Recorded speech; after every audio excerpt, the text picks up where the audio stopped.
So, I've experienced a bad dream last night, Chris. Okay. Okay. I just recently stopped smoking weed. Yeah. Mainly because I want to prepare for myself, prepare to possibly get out of this job that I'm at right now. So let me take a detox. I might not leave the job, but let me just prepare just in case I do end up wanting to leave, right? Yeah, sure. So this dream, right? It was very unique. It's a reoccurring dream. It's happened twice, and it's a really weird one, bro. You want to know what it is? No. Can you imagine if I just shut down the idea immediately? No. Go ahead. So basically the dream is, have you seen the show The Last of Us? Yeah. Dude, it's like I'm in... It's the third episode. Yeah, exactly. Yeah. It's like the third episode, bro. Like, I am living the actual Last of Us. You're like picking strawberries with a hairy dude? No. Wait. Oh, yeah. I know which episode you're talking about. I'm talking about, dude. I'm talking about your gay relationship dream. If you've seen that, if you've seen The Last of Us, you'll understand what he's referring to. But The Last of Us is basically just like a zombie take on things. You know, a fungus comes to life and it takes over the human body and, you know, so on and so forth. But last night I experienced a dream, and this has happened to me before, where I'm sitting there and all of a sudden, like, a pandemic outbreak of zombies happened, right? Mm-hmm. And this one, the plot was I was in a house party with a bunch of other people, and then all of a sudden shit just went south. Okay. So I'm having this dream, and I'm like, damn, son. Like, I woke up at like 4 because it was nervous, you know. I was like, it was like a scary dream. And bro, I just can't figure out why that dream keeps happening. It makes me wonder. Okay. Yeah. I mean, like, in terms of reoccurring dreams, I've only ever had one. And for some reason, reoccurring dreams aren't, like, good. Yeah. Ever. You know what I mean? Like, no one's ever dreaming about the same thing twice. Like, I don't know. Hey, if you have a reoccurring dream that's really nice, say it in the comments below. But mine was always, like, the ending of the dream always ended in like, a nuke. Like, I would just be in this dark neighborhood and stuff like that. Okay. And it's kind of like the end of the world sort of situation. Then the end of the dream would always just be a nuke. But the thing is every time I have the dream, I know I'm in the dream, and I find a way to get to, like, the next step of it without, you know, and without setting off the nuke. Well, trying, or at least attempting to not, because it's, like, very immediate, like the light and then I wake up sort of thing. Excuse me. But I just end up doing that. Every time I have the dream, it just changes a little bit. But, like, I don't know, man, with, like, apocalypses and stuff, people just they're too excited about them. How so? Elaborate on that. I don't know. Like, ever since Walking Dead came out, you get a bunch of people who are just like, yo, I can't wait for the zombie apocalypse. Like, I can't wait to kill zombies. Like, dude, I'm just excited that I'd be able to kill myself. Like, thank God, dude. Yeah, blame me now, Mom. You can't guilt me anymore. Keith ate your face. You know what I mean? Wild. Like, it's wild. It's so weird how it's always some sort of dystopian thing, I guess. You know what I mean? In terms of reoccurring dreams. I've never really heard of a guy just like, and then I went to get candy. Like, it was never something really nice. No, it was weird because in that dream, like, all right, one of the most vivid things that I remember from that dream is me grabbing a baseball bat and having to fight my way through like a zombie apocalypse type of deal, bro. I was swinging that bat, bro, swinging it like crazy. Just swing, bang, bang, bang, taking heads off. Yeah. And I don't know, the reason it's scary, that reoccurring dream, is because individuals who I personally know are within that dream. Whether it be Michael, my mother, my brother, my girl, anything of that nature, it's like, damn, like, these are people that I love and care for. And, you know, for them to flip, you know, into that zombie is what makes it really fucked up for me, you know? I was always, whenever Michael's in my dream, I always know I'm going to be safe. So yeah, he's a good dream guy. Yeah, it's usually a good call whenever Michael's in my dream, because I'm like, oh, we got this, you know? Oh, man. All right. Well, with that being said, man, welcome to the Middleman Podcast. Reoccurring dreams is something that is unique, and I think people should really pay attention to them and see what happens. Like, imagine a zombie apocalypse happen, bro. God, I hope I mean, like, dude, not that I would be more prepared if it was at home, but I'd like to, like, shake the last of the internet before it's gone forever. Because at least if I'm home, I get to play a couple of games before I get a knock at the door from all of my food and water sort of situation. By the way, I want to make it known up front, I can beat up 27 little people. That's crazy. Yeah, 27. I heard this whole 25 number, and my minimum's 27. Okay, all right. I'm at least three little people stacked on top of each Well, other. before we get into that, all right, everyone. We don't have to. It was just a no. statement. We're gonna get into that. It's a blanket statement, and I'm gonna get very offended if we keep talking about it. All right, bro. No, I don't care. We can talk about whatever. So, with that being said, everyone, welcome to the Middleman Podcast. I am the man in the middle, Kevin Martinez, joined by Chris Jones here. Chris, thank you for joining me on the Middleman Podcast. You are a comedian, and as a matter of fact, you were leaving me hanging there for a minute. That would have been awesome. As a matter of fact, we had another comedian on the show just recently, that other guy, Timmy, and he had mentioned that he could take on 25 little people. If you've seen the episode, you understand. Chris is going to one-up me. You're saying 27. You know what? My logic to why I could take on 26 little people was because I was bigger than Timmy. You're bigger than me, so I guess, in a sense, 27 does sound like a good number. And honest to God, I mean, like, just because I can separate war from humanity, you know what I mean? So when they're all coming at me, I'm just going to blank out. It's going to be weird. My irises are going to be gone. Like, it's just going to be pupils, and I'm just going to see red, just little people red. And that's all until they're gone. And then that's just going to be it. And then I'll probably go after 27 more after I get, I don't know, a nice Arizona green tea. Chill out, bro. No, this is my manifesto. Why do you think I came with a whole written letter? No, I'm just joking. Let's not scare off the little people now. You know, we have a good crowd of little people who watch the show, and I want to keep them on board. No shit. No, that's it's just imagine going outside. Like, you look out the window, and there's a bunch of people with signs like "Good Morning America." It was cool. No, I had to fight them to get in here. But all right, go. Don't let me overtalk your points. Go ahead. No, you're good, brother. You're good. So yeah, man, welcome to the show. You are a comedian. You've been doing it for quite some time. I basically just want to know, where did comedy start for you? How long have you been doing it? So there's two answers to the question, and it's actually very wildly different. So I started doing stand-up when I was 15. I'm 28 now. Okay. And which is way nicer how you said it, because whenever I say that to Michael, he's like, whoa. Like, that's not old yet. Anyway, so I started when I was in like 9th grade, and I did it for a while. And, I was the funny kid. I was getting booked and stuff, but I never wrote. I never really took it seriously. Yeah. So I'd say like probably like 6 months ago, in November, I was just like, all right, so this is going to be my job. Got to treat it like a job. This is what I want to do. So it kind of got me going in terms of just like going 100% at it. So you said you started when you were a freshman in high school? Yeah. And you were getting bookings. What type of shows were you booking back then? Playgrounds? No. No. So in Stroudsburg, there is this place, the Sherman Theater. The Showcase. Yeah. So next to it used to be called the Living Room. And before that, it used to be called the Alabaster Box. And it was like some hippie church. And that's actually where I drank for the first time, because this girl that went to concerts, I was a concert head, and I still am. But like that's where I used to hang out all the time, was the Sherman.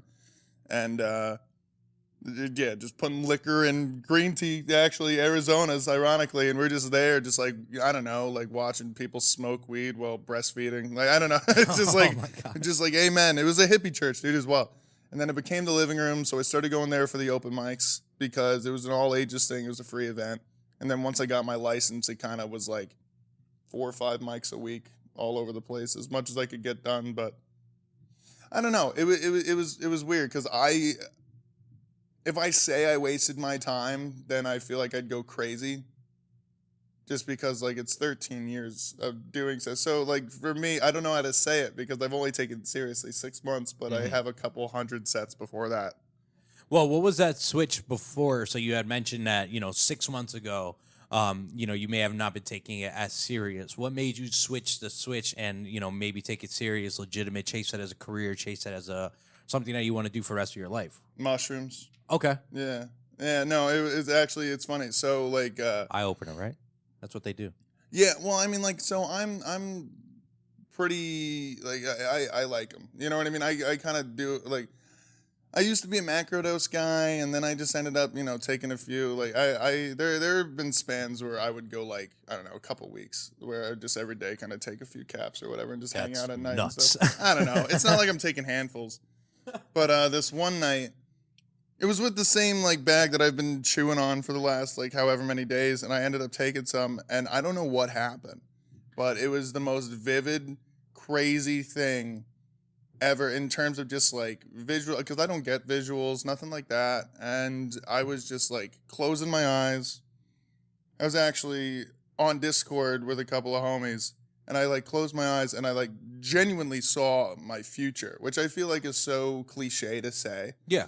But as somebody like, I don't know, I've taken shrooms over 100 times, so it's like for me to say that, I feel like there's at least like standing on it, that I'm not just going around like, oh my god, everything's crazy, look everything. But no, I closed my eyes. I saw what I had to do, what I had to give up, what I'd have to be willing to, I don't know, just go through in order to make it as a comedian. And I saw myself like performing at the Chicago Theater. I'm sure there was even that like little scene where you see it, and I was like on Joe Row. Not that that's like necessarily, oh my god, this is why I'm getting into comedy, so I could be on the Joe Rogan podcast. But Yeah. in the midst of all of it, I kind of saw myself doing all these things that people would consider super successful for a comedian. And this is all while you're on this trip, correct? Yeah, I You're closed visually my seeing eyes. It could have been 10 seconds or an hour. I have no clue how long my eyes were closed. And then I remember just waking up, or not waking up, but like opening up, and I was just like, guys, I'm going to be good. I'm going to be a good, and it kind of just kicked my ass because I've always had trouble with change and just kind of going for stuff, because being comfortable was always way easier. And then I realized that comfortability it kills you. It kills you without realizing it. And as soon as I realized that, it's complacency. Complacency, man. I've been complacent my whole life because I don't know. I never really had to be challenged. Like I had, loving parents, and I can't I wasn't rich, but I wasn't poor. And even when we were poor, it's not like I was hungry. So I don't know. Through that, I mean, I have a work ethic. Like I started work early. Like I got a lot of good things instilled in me. But in terms of just like let's go be broke and do comedy, and hopefully one day I can, I don't know, make sure my mom doesn't work again. You know what I mean? Like there was never that like need. So I'm the entertainer in the family. I just always kind of liked that stuff. And did your family see that coming? Did they see you as the entertainer, or was it until you embarked on this journey that they slapped that label on you? My dad, in terms of labels, my dad saw it, but he didn't really like. He was never like, you're gonna be a comedian. He was like, I think my son's gay, and it was just like, no, I'm just joking. I'm just joking. I didn't know, but yeah, they saw it because I was in plays. And I've just always been a social butterfly, super extroverted. And when people see me on stage, they're always like, dude, you look super confident. And it's what it is. I mean, confident doesn't mean funny, so that's always funny. But it's just, I don't know, man. It's second nature talking to people for me. I mean, I'm a server as a job, so it's like literally my whole life is being paid to talk to people. Yeah. And, And here you are. Exactly. Here you are a few years later. So what in particular, you could have definitely chose any other route to be, an entertainer, creative, or anything of that nature. What drew you to comedy? Why comedy as a niche? Well, when I grew up, I was always the guy, like me and my friends would make a bunch of like sketches on YouTube and stuff, and you could still find them. I wish I had access to that. I didn't come across that. Yeah, it's not. I was thinking about showing Michael last night when we were just like farting around on the Discords, but like I was just like, you know what? Let them find it over the year. Like I don't, because they're not funny. Like showing your old sketches from when you're 15 is such a selfish thing to do. You know what I mean? We're gonna watch them now. All right. I mean, yeah, you're more than welcome to, but they're now. not funny, dude. Like, did you take career class? No. Like, you didn't have careers? I remember. Yeah. I remember career class, Yeah. So, shout out Miss Garvey. Miss Garvey is the shit. She would always see me, like, she knew I was a comedian, and so she would let the kids pick me as their person to come in for careers class. So, like, 10, 15 times a year, I would just get out of class so I could show kids my YouTube videos. And she was like completely content with it. That's awesome. Yeah, it was awesome. No, she's the shit. And so with comedy, though, I just remember I was in 9th grade math class. and Mr. Knowles, yeah. And this kid wrote his name real. We were doing something on the board, and he wrote his name really big. And I remember everybody was just like, "Oh, your name's real big," or whatever. And I was just like, "Yeah, he's compensating for something," which stupid one-off joke that anybody's gonna say for anything. But like when the whole class laughed, I'm like, "Oh, that's it. That's it." Like immediately, I was just like, "This is what I want to do." And so it's been the dream since ninth grade. You got that dopamine. Yeah, I got that dog in me. Yeah, and so yeah, dude, it's just been since then, man. And I've been fortunate to where people vibe with what I do. I didn't really expect my crowd to be, I don't know, 55-year-old white women. I don't. You don't choose. I don't know. You don't choose the people that like you, but it's always like older folks that seem to like me, which I don't know. That maybe it's because of all my historical references. Yeah. You're just like, I remember that, I don't know. But yeah, so I've just been farting around doing it. No, man, I love that, man. I think you do a fantastic job at comedy. Thank you. As a matter of fact, Michael and I went to your show yesterday at the Keystone Stage. We really Shout out. enjoyed ourselves there. You guys really killed the stage. The closer did fantastic. You did great. We're Thank you. definitely going to touch upon some of those jokes that you landed out there. But prior to us getting into that conversation, I know off camera you had mentioned to me that there was a point in your life that you did DJ. Yeah. Is that something that you still do now, or is that something that you did yeah. back in the day? What's the DJ life for you? So when I lived in Philly, ironically, I got a job at nights at a bar, so I couldn't even do comedy when I lived in Philly. I was in a city. I lived in the city and didn't get to do it because like I was just in the service industry. I needed a job.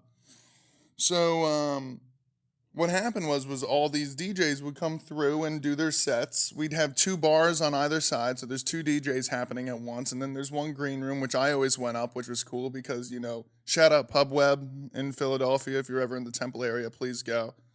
And anything I say that involves breaking rules there, Sam, I promise you it didn't actually happen. This is all for a podcast. But I would always just go upstairs. Like, dude, working in Philly was sick. It was like one of those jobs where it was so miserable that you loved it.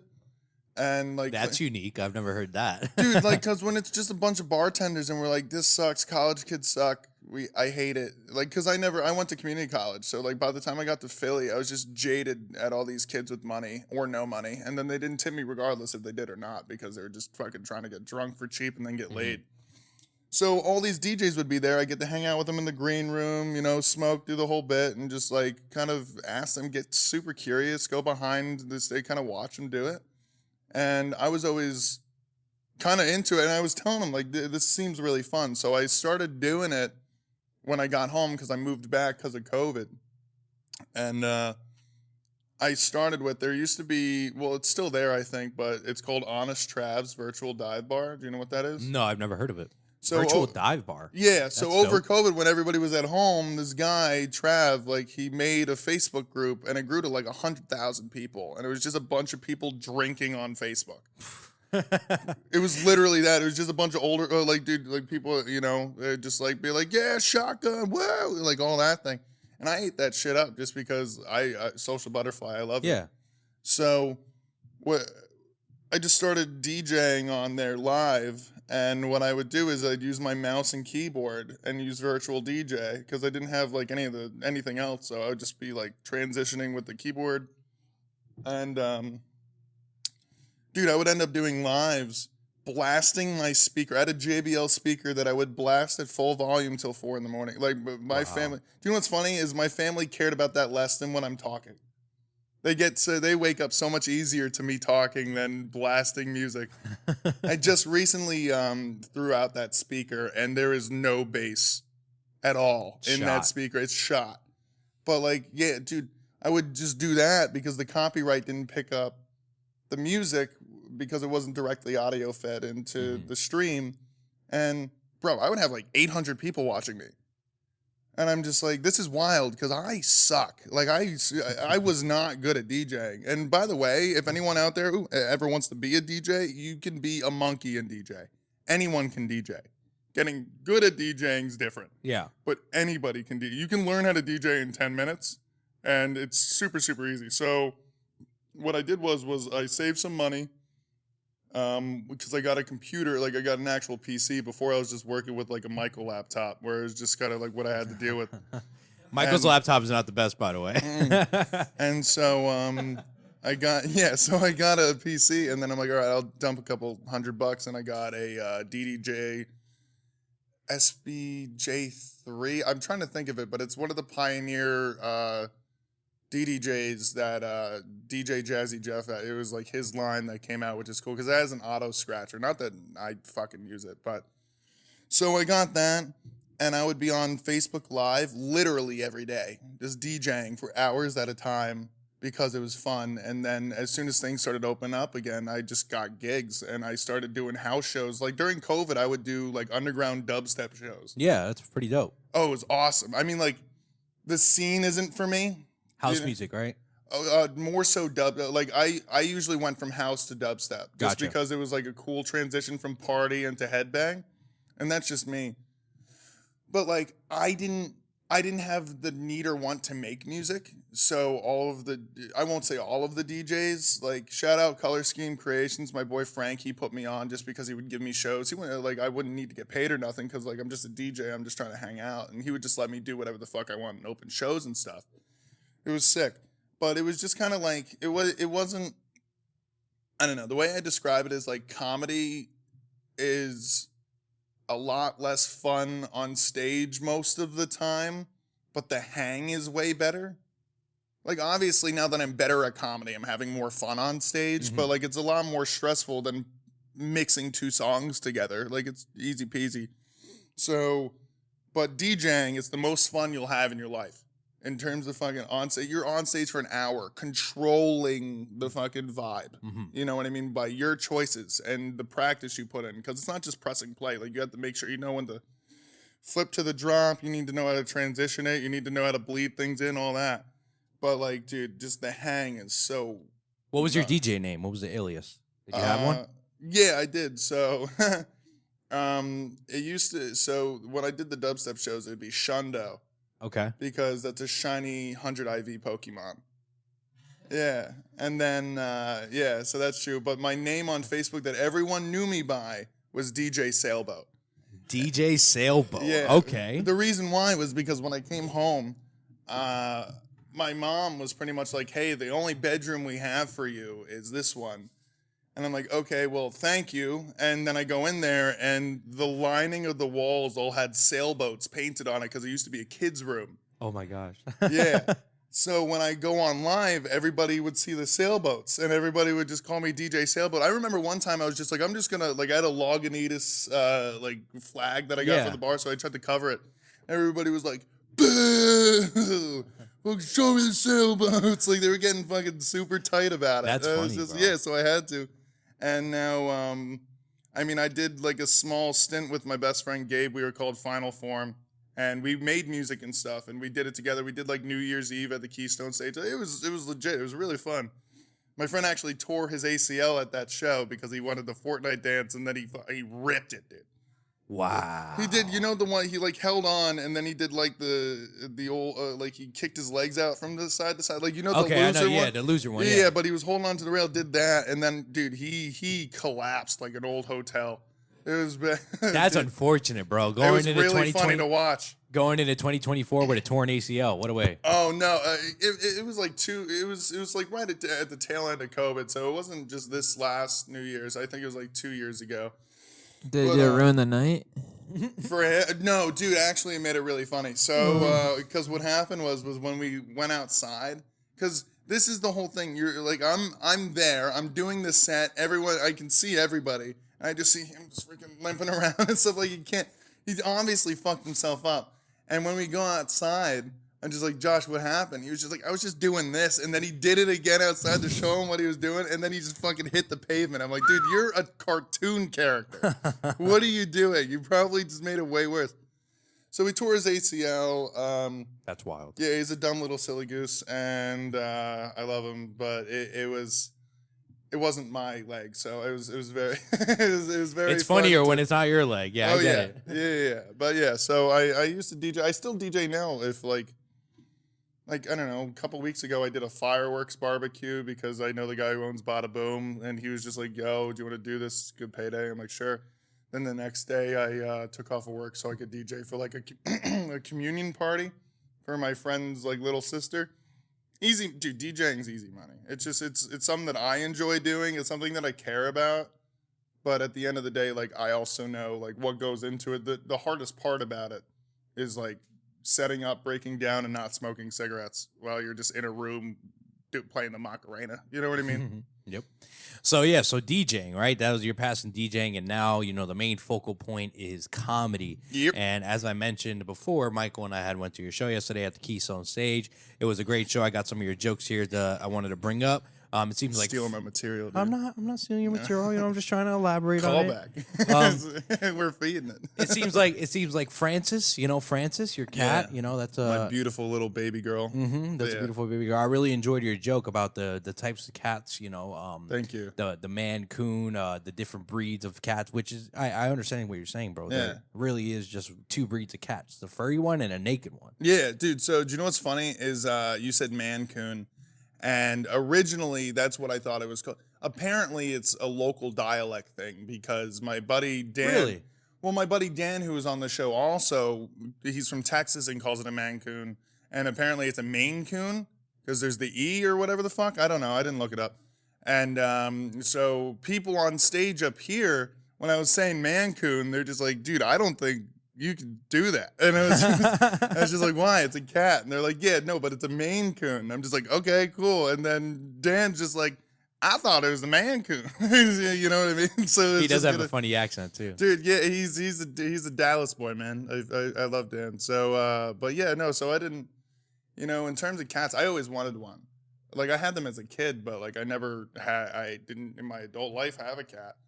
And so I was super hyped. My friend's cat had kittens, and I got my sweet little angel, Francis. She's beautiful the shit. Beautiful Francis. Yeah, she bites the shit out of me, but it's cool. I mean, like I'm cool with it. You know what I mean? Like because she'll just sit there and she'll just freaking. I know she loves me, and it's not like she's trying to pierce my skin or nothing like that. But I know like I got to cut that shit out before a baby visits my house. You know what I mean? Like when you have the little cousins show up and it's like, like because of a cat just not knowing how to deal with a small person.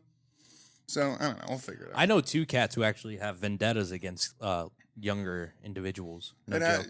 It happens, dude. Yeah. I just have no clue. I mean, she's only a year old, so it's not like she's not just a kitten. It's kind of weird because she's like almost full size, but you forget she's only been, around for a year. So it's kind of, I don't know. I'm just fucking... So let's refer to those naked mole rat cats. Yeah. I think those are pretty unique. I don't know why anyone would want one. They're considered fancy, aren't they? My aunt had two, and I mean, fancy is a weird word, right? Hey, I'm sorry, but could you get a little bit closer to the mic? You're No, drifting a little no, bit. yeah, Thank I got you. bro. No, Thank but you. so fancy's a weird word. I wouldn't necessarily call it fancy, but I mean, like, I don't know. They're just weird. They're if you like feeling nutsacks, they're your cat, dude. So it's but I don't know. Like, dude, they're weird, man. It's like, especially because just because they don't have fur doesn't mean they don't act like cats. So it's like they'll just hop True. up on your lap, and you're just like, this is just a situation now. I didn't want this to happen. It's weird because when a cat jumps on your lap, you're usually super excited. Mm-hmm. Not like a stripped down one, not Yeah. one that's like looking for parts, Like I don't want to pet them. No, Dude, I understand what you're talking about, bro. The one day I actually shaved my my entire face. I was baby face, right? Dude, I went to work and the one woman was like, "Hey, naked mole rat," and I'm like, "Wow." Dead ass, bro. I was like, that was rude. And she was like, "No, it was a term of endearment." I'm like, "What's that Yeah. term of endearment? Who what's the up, fuck? you ugly fuck You with no beard? Literally, that's literally what she said. She was like, "Oh, it's a term of endearment." I'm like, "Who the hell?" I'm gonna start saying that after I be mean to people. You know what I mean? It's just like, hey, fuckhead. No, it's just a term of endearment. Don't worry about it. Exactly, bro. Exactly. Yeah, She's like, "Oh, maybe if I just say it's a term of endearment, he won't be mad about it." That shit was outlandish. It was so crazy, bro. I really didn't like that. So there's that, right? Let me ask you, as a comedian, I feel like we could talk about things of this nature. Do you have any impulsive thoughts? I have two that I would care to share. Not I'm that sorry, one, bro. that's- Not that I'm one. sorry. That's dude, that's it's pretty just- dark. I know. Yeah, no. Well, that's why I do comedy. Because, you know what I mean? I don't know. I'm sorry. Yeah, what in terms of impulsion? Impulsive thoughts, right? I've been having some impulsive thoughts lately. Yeah. One of my most prominent impulsive thought is when someone's walking up the stairs above, like in front of me, I so desperately just want to like swipe their ankle. Oh, sweet. Yeah, that's fucked up, isn't yeah, it? a little bit. Yeah, dude. Michael, It's one are of you those all right? things. Blink twice. If he's like pulling at your ankle while you're going upstairs, dude. You're lucky you guys That's have crazy, a freaking bro. elevator, you know? I've done it to one person, and like I'll do it, but I'll be like, all right, this is your ankle, right? This is your ankle. Yeah. I'm like grabbing it ever so lightly. I'm gonna say this is the ankle. I'm grabbing This it is ever so getting lightly, sensual. just holding The it, Bucky's and then ankle. I'm like, the Bucky's ankle, right? Yeah. And I'm just like, all right. And they're like, whoa. And I'm like, all right, I'll put you down. I'll put you down. So that's one of my impulsive thoughts. My other most recent impulsive thought has to do with officers and, you know, all right, so this is what's going on. Officer, Yes. yeah, where I grab their gun. No. It's just the impulsive thought. You have your impulsive thoughts. Just slap a fucking police horse on the ass. That's just like Oh what my you're thinking. gosh. No, my thing is lately I've been on a highway, bro, and one thing that really pisses me off is when a cop flies by me, like doing like fucking 90 miles an hour. And I'm like, hold up. I'm like, why am I doing 60 if he's doing 90? Yeah. So this is my impulsive thought lately. It's been I want to get behind this officer and just fucking speed and be Okay. and stay with him the whole time, right? Yeah. And then he pulls me over. And he's Okay. like, sir, I'll be like, sir, why are you pulling me over? He's like, sir, you were speeding. You were. Yeah. I'm like, sir, so were you. There's I was like- like, so if you could do it and there's no fucking emergency lights, why can't I do it? That's been my impulsive thought lately, and I think one day I'm gonna put it to the test. You seem very passionate. I am about extreme because, bro, it's in. Guys, have you ever been on the highway and a cop goes flying by you doing 90? Imagine you did that and they were sitting there with their little That clock. just means I have to slow down for 5 seconds because I have to let them pass so I could speed again. No, I'm gonna keep up with them because I'm Okay. trying to prove a point. There's a thing called citizen's arrest. You know you okay? have melanin, right? You should chill. Like, you don't want to do that. You don't want to ride on a cop's ass, dude. I'm white with a retainer and I'd get shot for that. I don't want to do that. I'll be all right, bro. I'll be all right. It's just one of those things, bro. There's a thing such as a citizen's arrest, right? Yeah. And it'll be like, sir, he's like, sir, I pulled you over. I'll be like, no. I was pulling you over, okay? I just didn't have my lights. Yeah. This is a citizen's arrest. I saw you driving Uno at 90 reverse. miles an hour. And he's like, oh, how do you know that was a 90 miles an hour? Well, sir, Yeah. I was doing 90 with you. Yeah. Yeah, I mean, like, in terms of impulsive thought, like, I like being, because I like the ebb and flow of things. I don't really fuck with people. Like, what I do like to do, okay, so my impulsive thought is, so I live above an antique store, and the lady, when I was moving in, never helped me open the door for any of the boxes, and it pissed me off. Yeah. Because it's so simple. Like, it wasn't light stuff. So, excuse me. So what I did, I can't wait for you to edit this and just like coffee burps. And so what I do is there's a customer parking sign outside, and every day after she closes, I just like move the sign a little bit. Okay. So every day she has to come in and fix the sign, and she's like, dude, it's windy or something, like, you know what I mean? I don't know, but I always turn it around. And I don't know, like, it's just, that's how I get, that's how I put my negative thoughts into the universe, is just kind of like screwing with some old lady that just sells antiques. I don't know. That's funny, man. Yeah, I ain't calling her a bitch. I'm just moving the sign. I don't know. So back to your set. You had mentioned yesterday you were talking about, what was the word you used for mythical creatures? What was that word that you used? Cryptid. Cryptid. Yeah. Okay, cryptid. You were talking about individual, we've had a conversation about Bigfoot. I am one of the believers who believes that he's real. Okay. I believe he's real. Why?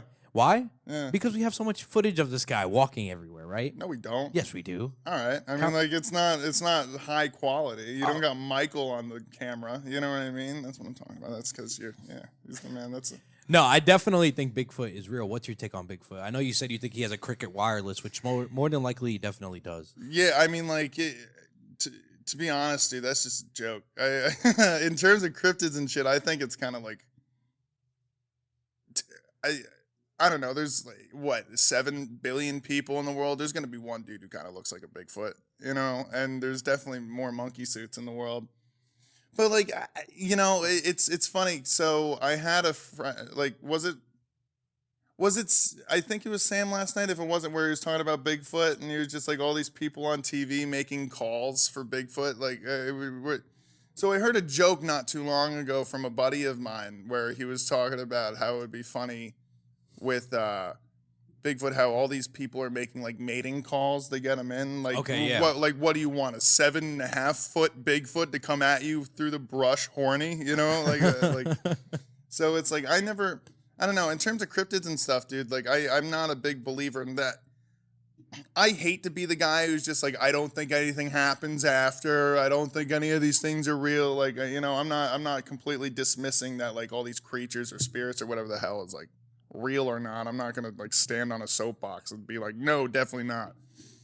But I don't know, man. I feel like all these, you know, maybe, fucking, you know what I mean? Maybe there's a chance. Like, have you ever seen a Mexican street dog? Yeah, one of them's gonna look like a chupacabra, bro. Like, you know what I mean? They live on a roof. Like, it's just gonna happen. You know, I don't know. I got you.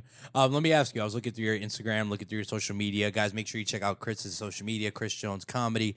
You know, you can see a few of his sets on there, and it's really good content. You're a free spirit, man. I Thanks, enjoy man. that you post what you want to post. You don't really care what other people think. You know, you'll be sitting in there singing with the angelic voice that you have. Thank you. What's the word you called my comedy when we were originally texting? Gritty. Gritty. Yeah. I said, Dude, I'm like your one of the comedy is cleanest gritty. comics on the fucking mountain too, which is really funny. It's just because once you meet like my buddy like Steve Detweiler and Ryan Manzo and stuff, like they got some wild topics to talk about, and they're finally like, because they're newer at it, but they're finally coming into the fold of like understanding the setup of it and how to like structure their sets, and they're doing really, really good for themselves. But like in terms of topic matter, dude, I don't know. Like gritty, I'm just a bona fide silly goose, if you want me to be honest. Like gritty. I laughed at that when you texted me, dude. I thought that was hysterical. I was just like, I don't know what I did that was gritty, but if I'm gritty, you should see everybody. It was else a mustache goatee joke. Yeah, yes, but like I'm not.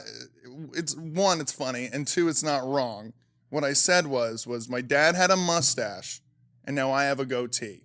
It's next level. So that means my son is going to be gay. And that's because, one, a beard is a term for when a gay guy has a girlfriend. Like, did you not know that? No. Are you telling me I have to shave right now? Because No. I'm saying like it's a term of endearment. No, it's a term. It's a term where it's just like, oh, that's his beard, like when it's like a closeted guy with a girlfriend. Okay, yeah, I understand what you're saying. And so when I say that, that's kind of like the left turn in it, because it's just like the only beard my son's gonna have is the girl he met in tap dancing lessons. You know what I mean? Like that, yeah. So like it's just kind of like it's a play on an old phrase that meant that anyway. And plus, when you see me, I don't ooze heterosexual. You know what I mean? Like when people talk to me for 10 minutes, they're like, he's a little, he's like, wearing a tie-dye shirt. Maybe, Michael, for the love of God, dude. Can you get it together back there? Come on. Post-production's going to be a nightmare. I don't know. It's good. Yo, who's Chet? Who's Chet? Oh, are you talking about my video? I'm talking about Chet, bro. Who's Chet? Oh, it's Ched. Oh, it's Ched. It's, with a D. So, I don't know. Yo, what's going on, guys? My name's Ched. Like, I realized that... How often do you talk to him? No, often. No, not often. But, like, it's a character that I do, that I like to do on some of my videos, because I'm realizing that I can't just put out stand-up clips all the time because I don't have material like that. And I feel like it's an avenue that people do where I have, like... There's this guy, Billy, in his clips that I met in Texas, and he is new at comedy, moved there to start comedy, and puts out a reel every single day. Okay.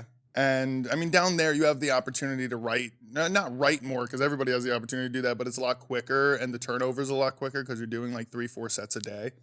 So, like, he posts that, and I don't know, in a couple, like 6 months, he has like 5,000 followers. Like, it's wild. Like, it just started, and most of the time he would literally post clips on purpose of him bombing. So he would say the joke, I would think it's hysterical. No one laughs. And that was like the bit where everyone was like loving the fact that this funny dude was bombing. But for me, I don't know. I can only watch myself so often until I go crazy, and doing characters and being silly is like how I go about adding to the content, so it kind of rounds out who I am instead of just a comedian. Mhm. Because like comedy, as much as stand-up comedy is the goal and what I'm gonna do, it's not like I'm not gonna write for, or like it's not like I'm not gonna want to make a show or not make a sketch or this, that, and the third. So I don't know. He's a stupid character that he's barely even a character. I just said it once in a video and it kind of stuck. Like I love that type of doesn't make sensory. If that, I know that's not a word, but How many do you have any other characters other than him? Not that are named. It's just I don't know. It just kind of feels like I just go with it and whatever's ridiculous it is. Yeah. And in terms of characters, I kind of just like keep it at bay. I just act it out, and if I fledge it out, like for my one open mic, Spacement, it's at Utopia Glass in Wilkes-Barre, first, third, and fifth Wednesdays of every month. Go out. Bobby Mack, who owns the place, and Ryan Flaherty, he's my best friend in comedy. He's the man. I fucking love the guy. He runs the mic, and it is the best. And there they have like a Swami cap, like one of the red ones with the little dangly. Mm-hmm. So I have a character, Jeremiah Swami, and I just do my sets as him. And it's not even a full-fledged character yet, but I like just doing, I don't know, man, because like going on stage and just doing your jokes gets monotonous sometimes. Yeah. Just So you want to 'cause spice it up a little bit. Yeah, like for example, to spice it up, literally, I'm planning on going to an open mic, or it might be a show too, I don't know yet, and I'm gonna do the one chip challenge Oh. and then do my set. Oh, you're nuts. Yeah, I don't know. What if you can't get on stage? No, I'm gonna be on stage when I eat the chip. Oh my God.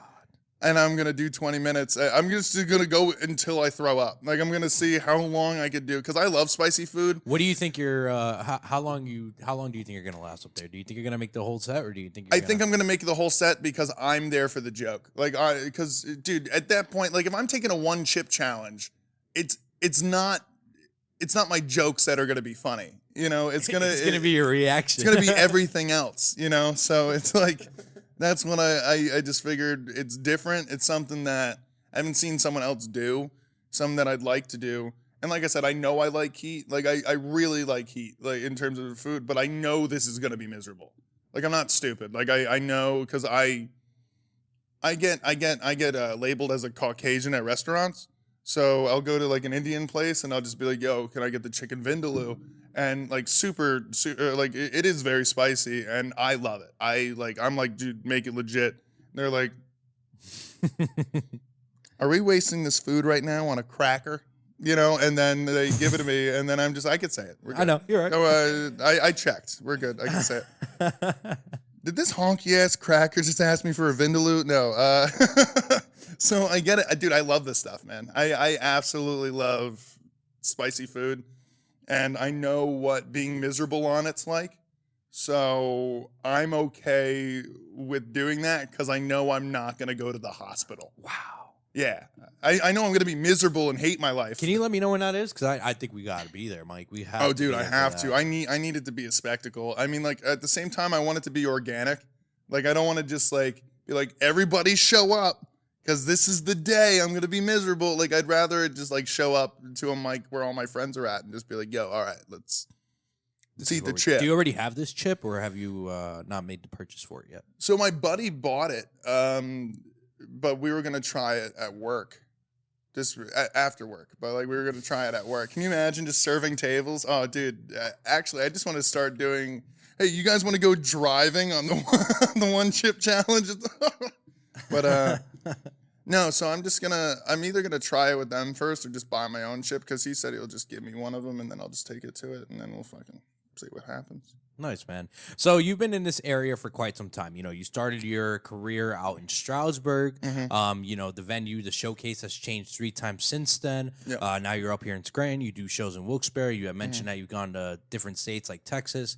Let's just talk about the local scene. Okay. Within your time within the industry, would you say that the comedy, the platform for comedy has improved?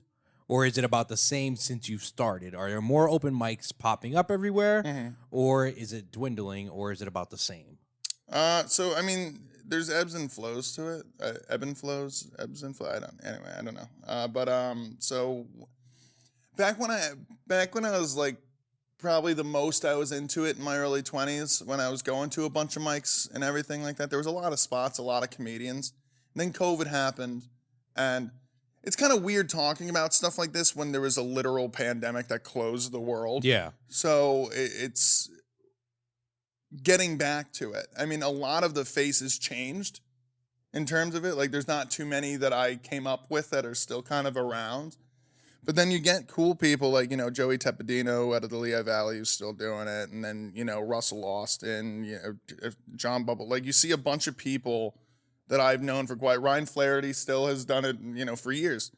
And you get those that still stick around. And now that everything's kind of back to, I guess what's considered normal or the new normal, it's, you get cool spots. And I'm lucky enough to where, if you're willing to drive an hour, you can get on stage Monday through Friday in an open mic. Like, for me, I live up towards Mount Pocono, so I'm an hour from pretty much everything. And so, yeah, you would go on Mondays. I could do, like, this Monday, I'm doing SBC.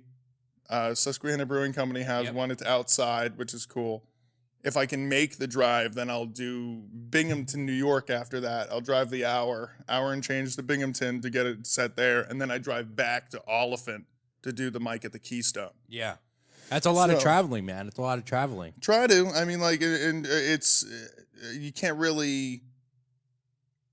get away. If I was afraid of traveling, then nothing would happen. Yeah, it would be. You kind of just got to do it. It would be damn near impossible for you to grow if you're not traveling, man. So good for you for doing that. Thank you. With all these traveling places that you are going, with all these venues that you're going to, do you have a favorite that you would like to shout out, or one that you feel like you do extremely well at?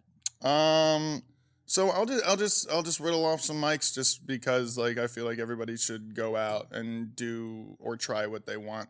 By the way, if anybody, because I get it all the time, is like, I've always thought about trying comedy and stuff, and it's, dude, this is it.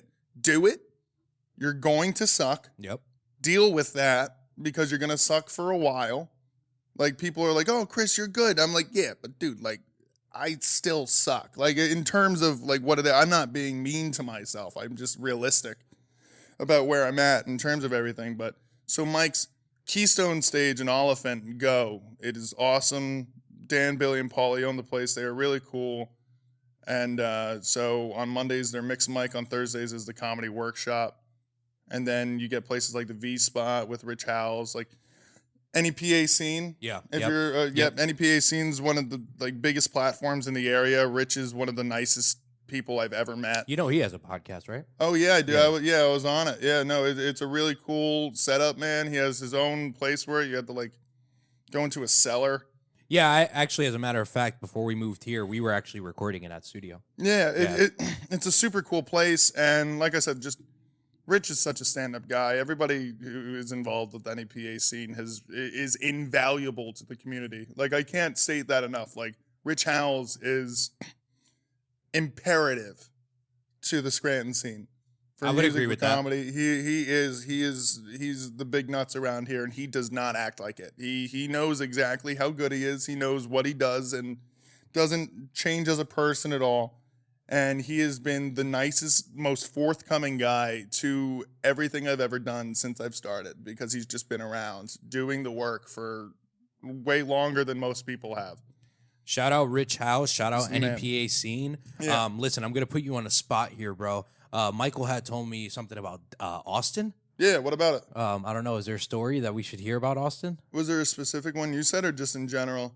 He had mentioned that you traveled to Austin and it may have not have been the best experience. You said that you didn't want to talk about Austin, so like we have to talk about Austin. Oh yeah, no. So what happened in I was Austin? like, we have to pressure him to talk into So Austin. first off, I'm gonna be the first one. Apparently, I'm the first guy who's opening the tea during it. I don't care, dude. And if you need it, like, I'll do the crack so you could hold on. That was a solid one. That's what I'm talking about. So you could use that in post if you need to add mine or something for later. Cheers, buddy.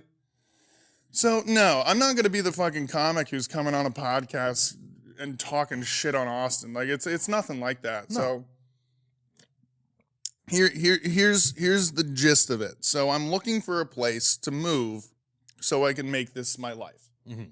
Not that it isn't already. I mean, like I've been on stage, I think like 85 times this year. Wow. Already. That's a tear, man. You're on a tear. Well, dude, the goal is 500 in a year. I mean, it's not going to happen now or next year, but like, yeah, 10 sets a week is very doable once you're in a working market. So I'm looking, and I'm just like, okay, I'll go to Austin. I was actually supposed to open for Tony Casillas at the Keystone, but that show fell through for I know that name. Yeah, he's one of the Mothership boys. Okay. Yeah. So, and I met him when I was down there. Cool. So I got down there just to see what it's like. And 6th Street in Austin is a lot like Main Street in Stroudsburg, but bigger with like homeless people that can't keep their pants on. Mm-hmm. And Austin as a city, dude, I absolutely love Texas. Austin ain't Texas. Like it's just it's like California, Texas. And I don't mean that damningly. Well, even Rogan said it though. He did say that. Yeah. And I'm not like, people gotta understand, like I ain't, people got their own path, dog. Like it's just like when I went to Austin, I was able to get on stage 4 or 5 times a day. You know, I was able to do what I want to, but this is also from a guy who's down there with no job or responsibility. So I was kind of able to wait around and do a bunch. Mm-hmm. But like, it just wasn't my feel. I mean, like I met people that I'm going to be friends with for the rest of my life. I've opened up doors in terms of like booking and all this stuff. Like, you know, overall I did well. I mean, but at the end of the day, it just kind of like, when I'm levying what I'm going to do, it's just kind of like, okay, well, Austin's really cool. It seems like the people make it in Austin are kind of like for a little bit stuck there because of how much happens there. Yeah. And everything else is 2 hours away minimum. You know what I'm saying? So it's like here, if I move to Manhattan, 2 hours from Manhattan is 6 states, you know, like within a day's drive, I can get from anywhere to like, I don't know, like Canada. Like I can get to Montreal in 6.5 hours. I can get to Virginia in 5 hours or whatever. So you're talking like Northeast has so many cities like that have a working comedy scene to where when I get like, it's not like when I get big, none like that. But like when this is my job, you know, because that's just kind of how I think about it. I'll be able to go to many markets within the same amount of time than I would to just go to one other city in Texas. And it's just like, I don't know how to do this yet. This is before I'm doing any of this. So it's like, it's all me perceiving how it's going. Like I don't know for sure. I could be completely wrong and I won't stand on it. Like be like, oh, whatever. But just wasn't my flavor, man. Like I had a lot of good times down there, but I would want to go back to Austin when I'm booked. Gotcha. I wouldn't go down there as a working or like as a open micer, just because the way that happened. I mean, like you're talking like, dude, some mics have like 60, 80 people on them. Wow. You know, some cap at 20, but like, yeah, dude. I mean, you're going on stage from 3 p.m. to 3 a.m. Like it just is what it is, and that's what I'd like to do. But it's like everything together of what I said isn't conducive to me being successful how I think I would like to go about it. So in terms of Austin, I mean, like, you know, Fort Worth is way. You're a fan, but it's not your cup of tea. Yeah, if it was like Fort Worth, I would have moved there. I love Fort Worth. I love the food, love the people, but it's just a different vibe that I'm not used to. At least I grew up in New York. You know what I mean? Like I know what New Yorkers are. Like I kind of, but I don't know. That's all I would probably say on it. Is just it's not my flavor. You know? Well, Chris, what are some of your goals? You know, short term, long term, and maybe some shows that you have coming up. You know, right before we get off the air here, definitely let the people know what's going on in your life. When's this air? In about a month. So this airs in about a month. Mm-hmm. Okay, that changes things. So it does a little bit. The one show that I definitely want people to check out is August 16th at the Keystone stage. Is going to be the first ever Chris Jones and Homies. Okay.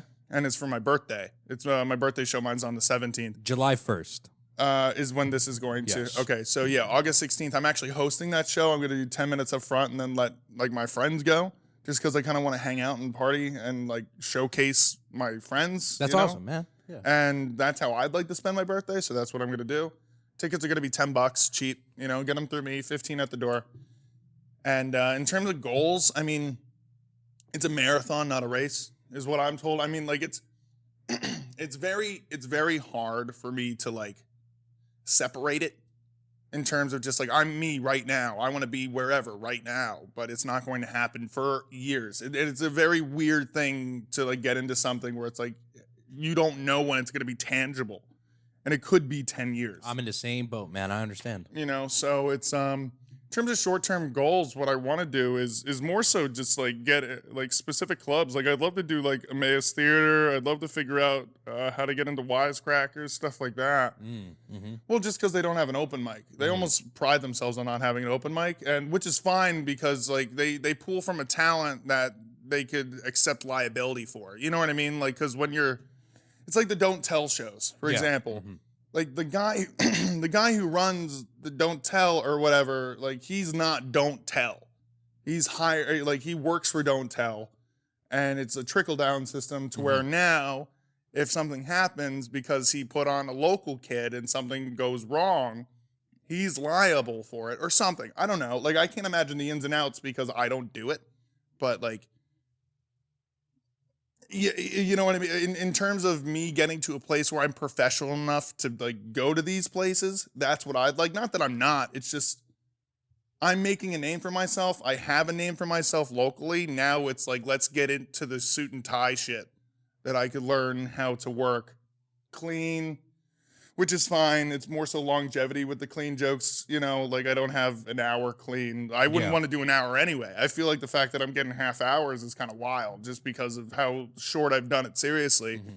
But why do you think people like really, you know, you got that large time span to do a 30-minute show. Mm-hmm. You feel like maybe you don't deserve it. Why do you think people think you deserve it? So it's not that I don't think I deserve it. I think it's happening like I don't know what to say, man. I mean, like, I deserve what's given to me more times often than not. I'm very lucky to say that most things that happen to me aren't undeserved, which, you know, there's a lot of people in the world that a bunch of that undeserving bullshit happens. Mm-hmm. And it's something that I understand where I'm very lucky in terms of, you know, I'm a decent guy. Great individual. Thank you. No, but like I really try and go out of my way to be nice to everybody and put in the work and do everything to where people like working with me, people like hanging out. You know what I mean? Like and like I'm not like naive to it. I also don't want to stand on like some just be like, yeah, I'm the fucking shit, because I'm not. Like, dude, there's work to be done yet. It's just like asking me after the first round of the playoffs. Like how I'm gonna feel when I'm holding the cup, you know what I mean, or whatever the fuck. Like it's just like it's there's work to do, you know, and I still need to do more of it. Like that's the wild part is people think I work hard, and I'm just like, dude, no. Like I work hard, but then you go to Austin, and you see someone like Lucas McCreary, who like up here, dude, we have a circle. It's all love. Down there, it's a pyramid, and you can fucking tell. You can tell what level you're on there. And when you see somebody who's a working comic doing 5 paid sets a day, just going on a scooter, or fucking bam, bam, bam, bam, bam, like it's wild the amount of actual work to be a professional is. And I'm not there yet. And I don't know how to get myself, because I ain't taking Adderall to pay attention, dude. I already know. Like, I don't need an upper in my life, bro. I already smoke cigarettes and drink coffee. But, yeah, dude, like, so my goals are to just find that sense of professionalism to where I feel like what I'm getting, I deserve.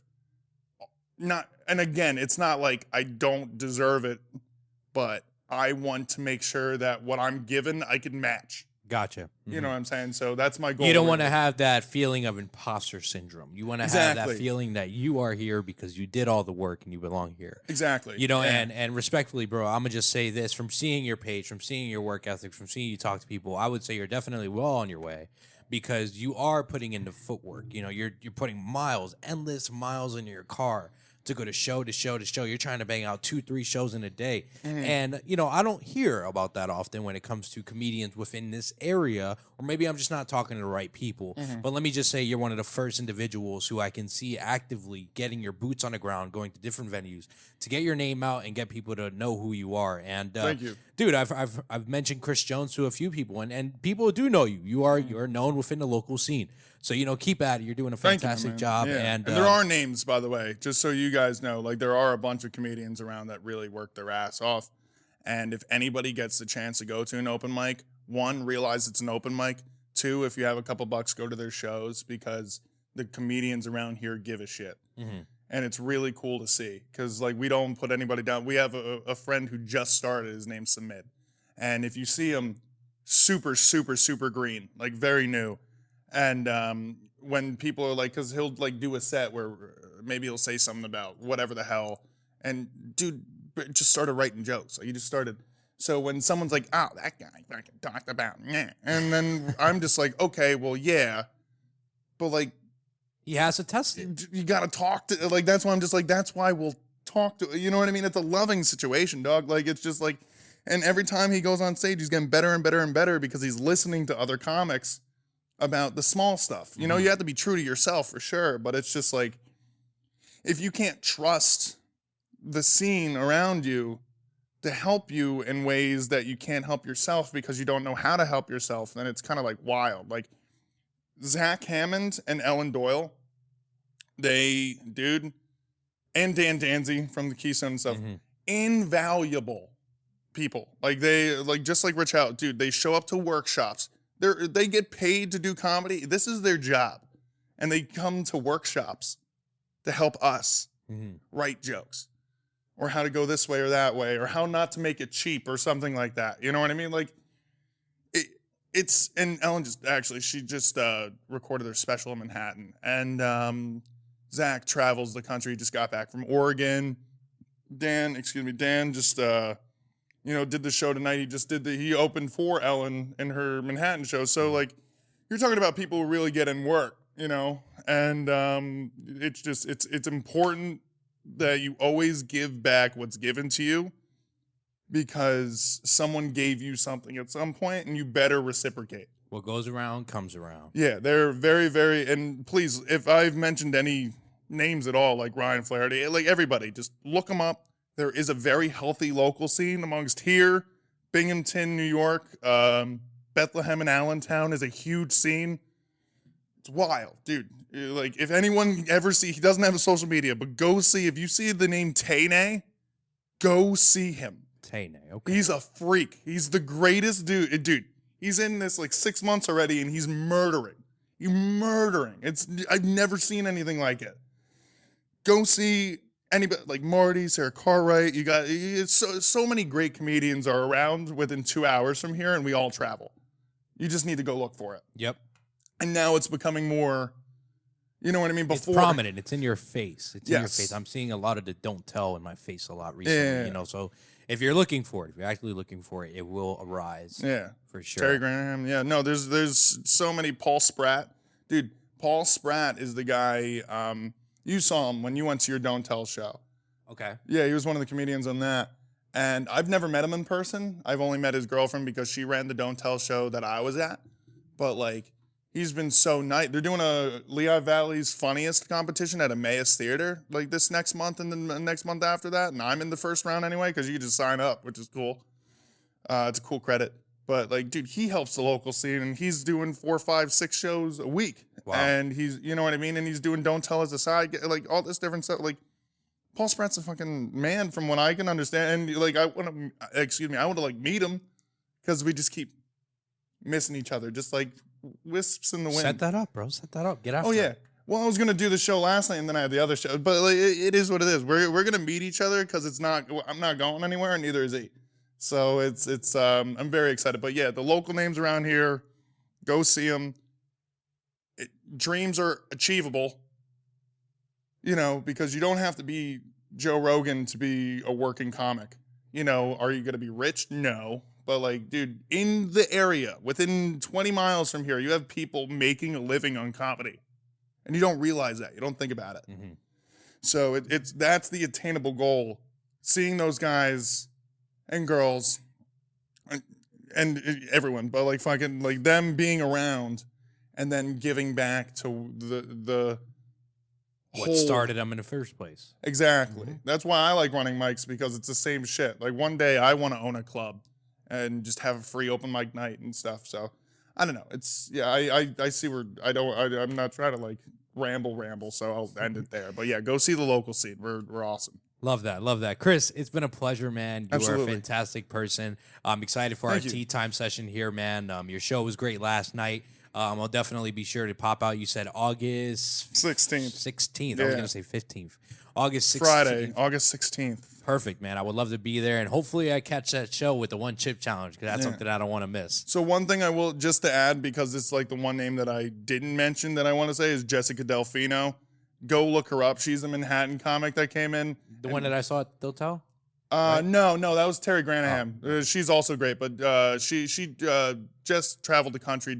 She's like a musician comic, and she's fucking hysterical. So please go check all of them out. Like all the homies, go check them out. Sam Grimm, everybody. Okay, I have so many names, but continue. Finish this up. So. Mike, do you have something to say? Oh, I was gonna say I'm just gonna heckle you at the next one. Yeah, dude, Yeah. try it. Oh my Yeah. god. Yeah, I'm Yeah, going dude.